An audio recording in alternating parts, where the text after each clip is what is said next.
സെറ്റിൽ ലാലേട്ടൻ ഭയങ്കര ഒരു പ്ലേ ബോയാണ്, മനസ്സിലായില്ലേ?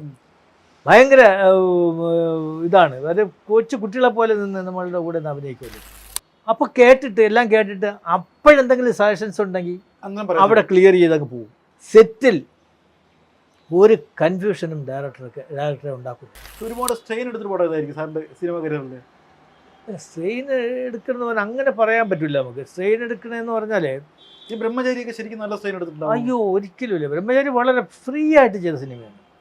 കാര്യം അറിയാം, ലാലേട്ടനെ സംബന്ധിച്ച് സെറ്റിൽ ലാലേട്ടൻ ഭയങ്കര ഒരു പ്ലേ ബോയാണ്, മനസ്സിലായില്ലേ?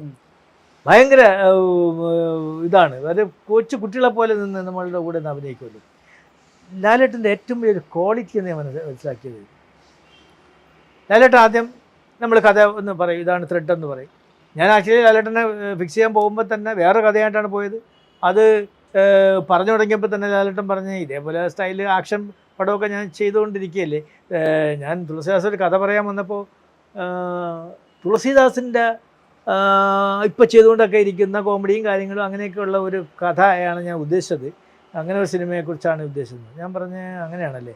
അപ്പോൾ ഞാൻ പറഞ്ഞ ഒരു ചെറിയ ത്രെഡ് എൻ്റെ മനസ്സിലുണ്ട്, ത്രെഡേ ഉള്ളൂ, ഒരു ക്യാരക്ടറേ ഉള്ളൂ, ഡെവലപ്പ് ചെയ്തിട്ടില്ല. ഞാൻ ആ ക്യാരക്ടർ മാത്രമായിട്ട് പറയാമെന്ന് പറഞ്ഞു. 2 വാക്കിലേ പറയാനുള്ളതെന്ന് പറഞ്ഞു. ആ ക്യാരക്ടറിൻ്റെ സ്വഭാവം അങ്ങോട്ട് പറഞ്ഞു പറഞ്ഞ് ഇത് കൊള്ളാം, ഇത് ഡെവലപ്പ് ചെയ്താൽ ചെയ്യാമെന്ന് പറഞ്ഞു. അപ്പം പറയും. അങ്ങനെയാണ് ആ ചെയ്തത്. പിന്നെ അത് എഴുതി അതിന് ഓൺലൈനാക്കി ലാലേട്ടനോട് സംസാരിക്കുക. അപ്പോൾ പുള്ളിയുടെ ഒരു സ്വഭാവം എന്ന് പറഞ്ഞാൽ അപ്പോൾ കേട്ടിട്ട് എല്ലാം കേട്ടിട്ട് അപ്പോഴെന്തെങ്കിലും സജഷൻസ് ഉണ്ടെങ്കിൽ അവിടെ ക്ലിയർ ചെയ്തങ്ങ് പോകും, മനസ്സിലായില്ലേ? സ്ക്രിപ്റ്റിൽ ക്ലിയർ ചെയ്ത് പോകും. സെറ്റിൽ ഒരു കൺഫ്യൂഷനും ഡയറക്ടറെ ഉണ്ടാക്കില്ല. അതാണ് ഏറ്റവും വലിയ ക്വാളിറ്റി. ഒരു സജഷൻ എന്ന് പറഞ്ഞാൽ ആവശ്യമില്ലാത്ത ഒരു കാര്യം പറയില്ല, ഒരു ഇതില്ല. പുള്ളി ഒച്ചത്തിൽ വിളിച്ച് പറയുകയോ കാര്യങ്ങളൊന്നുമില്ല, ഇതില്ല. കാരണം അറിയാം, പുള്ളിക്കുള്ള ഡൗട്ടെല്ലാം നമ്മൾ നേരത്തെ സ്ക്രിപ്റ്റ് വായിച്ച് അതിൻ്റെ കാര്യങ്ങൾ പറഞ്ഞു കൊടുക്കുമ്പോൾ ക്ലിയർ ചെയ്തിട്ടല്ലേ നമ്മൾ കേൾക്കും. ഫുള്ള് കേൾക്കും. ആ പുള്ളി നമ്മൾ വായിച്ചു കൊടുത്തത് ഫുൾ സ്ക്രിപ്റ്റ് ഈ അടുത്ത കാലത്താണല്ലോ. അന്ന് ഫുൾ സ്ക്രിപ്റ്റ് വായിച്ചില്ലായിരുന്നു, ഫുൾ ഓൺലൈൻ വായിച്ചു. പിന്നെ ഒരു ഹാഫ് ഇൻ്റർവ്യൂ വരെ ഒരു സ്ക്രിപ്റ്റ് വായിച്ചു. പിന്നെ സെറ്റിൽ നമുക്ക് വായിച്ചോളാന്ന് പറഞ്ഞു. അങ്ങനെ ഡൗട്ട് തീർത്തങ്ങ് പോകും. ഒരു ദിവസം അപ്പോൾ ഒരു ആക്ഷൻ സീനും അതിൻ്റെ മുമ്പുള്ള ഒരു ഡയലോഗും എടുത്തുകൊണ്ടിരിക്കണം, ഒരു ക്രൗഡുമായിട്ടൊക്കെ ഒരു ഇതാണ്. ആ ഡയലോഗ് കഴിഞ്ഞിട്ട് പിന്നീട് അങ്ങോട്ട് ഇവിടെ മോഹൻ രാജുമായിട്ടൊക്കെ ഉള്ള ഫൈറ്റൊക്കെയാണ്. അപ്പോൾ ഞാൻ കുറച്ച് ദൂരെയാണ് മോണിറ്ററായിട്ടിരിക്കുന്നത്. അപ്പോൾ ഒരു ലെങ്തി ഡയലോഗ് ഉണ്ട് അതിൽ. ലാലേട്ടൻ ഞാൻ പറഞ്ഞ ലാലേട്ടൻ ഞാൻ ഇത് കട്ട് ചെയ്യുന്നില്ല, ഒറ്റ സ്പീച്ചിൽ ഇത് പറയുകയാണെങ്കിൽ നന്നായിരിക്കുള്ളൂ. അപ്പോഴാണ് ഒരു ആർട്ടിസ്റ്റിൻ്റെ ഒരു ഇത്. അയാൾ കട്ട് ചെയ്ത് കഴിഞ്ഞാൽ പിന്നെ കട്ട് ചെയ്തെടുത്തിട്ട് കാര്യമില്ല, കുറച്ചുകൂടെ പറയാമോ, കുഴപ്പമില്ലല്ലോ എന്ന് പറഞ്ഞു. കുറേ ലെങ്ത് ഉണ്ട്. ഓക്കെ. ആർട്ടിസ്റ്റ് സംബന്ധിച്ച് സത്യം പറഞ്ഞാൽ 2 പ്രാവശ്യം വായിക്കുമ്പോൾ പുള്ളിയുടെ മനസ്സിലാണെങ്കിൽ ഫുള്ള് കയറിക്കോളും. അതാണ് ഏറ്റവും വലിയ ക്വാളിറ്റി എന്ന് പറയുന്നത്. അപ്പോൾ അങ്ങനെ പറഞ്ഞു വന്നപ്പോൾ ഒരു ഡയലോഗ് കയറി കടിക്കുന്നുണ്ട്, പറഞ്ഞു വരുമ്പോൾ ഒരു ഉടക്ക് വരുന്നുണ്ട്. അപ്പോൾ ഞാൻ ഇത് ഷോട്ട് എടുക്കാറായി. ഒരു റിഹേഴ്സൽ കഴിഞ്ഞ് ഇങ്ങനെ ഇരുന്നപ്പോഴത്തേക്ക് അപ്പോൾ ജഗദീഷുണ്ട്, പ്രേംകുമാറുണ്ട് അടുത്തടുത്ത്, അവരുണ്ട് അടുത്ത്. ലാലേട്ടൻ ഞാൻ നോക്കുമ്പോൾ ലാലേട്ടൻ അവിടുന്ന് ആ ക്രൗഡിൻ്റെ ഇടയ്ക്കൂടെ ബാക്കിൽ കൂടെ ഇങ്ങനെ വരുന്നു. അപ്പോൾ ഞാൻ വിചാരിച്ചു വല്ല യൂറിൻ പാസ് ചെയ്യാൻ കണ്ട പോവുകയായിരിക്കും എന്ന് വിചാരിച്ചു. കാരണം അങ്ങനെ ഇങ്ങനെ വന്ന് കറങ്ങി വന്നിട്ട് ഞാൻ കുറേ ദൂരെയാണ് ഞാൻ ഇരിക്കുന്നത്, മോണിറ്ററുമായിട്ട് കയ്യിൽ വെച്ചിട്ട് ഇരിക്കുകയാണ്.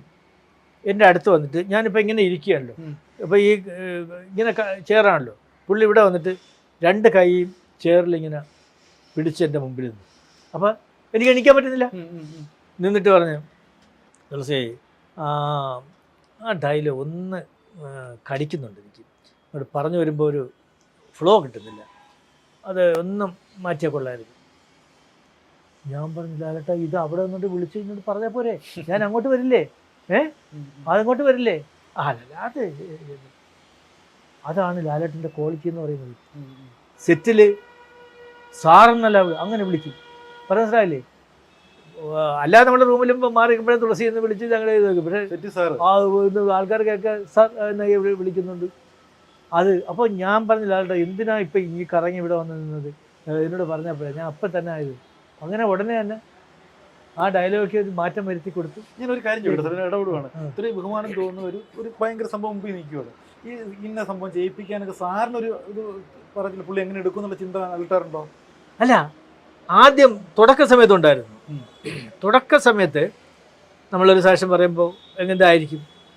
പക്ഷേ ആ തുടങ്ങി കഴിയുമ്പം തന്നെ പുള്ളി ഇങ്ങോട്ടുള്ള ഒരു നമുക്കുള്ള അപ്രോച്ച്മെൻ്റ് അവനുണ്ടല്ലോ, അതിന് നമ്മളെല്ലാം മറക്കുകയാണ്.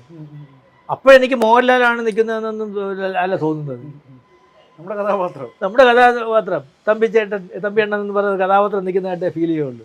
അങ്ങനെയാണ് നമ്മൾ വർക്ക് ചെയ്യുന്നത്. തമാശയും കാര്യങ്ങളും അതും ഇതും ഇതായിട്ട് അങ്ങനെ പറഞ്ഞ് അത് വളരെ ലാലേട്ടനെ സംബന്ധിച്ച് ആ ഒരു കാര്യത്തിൽ നമുക്കത്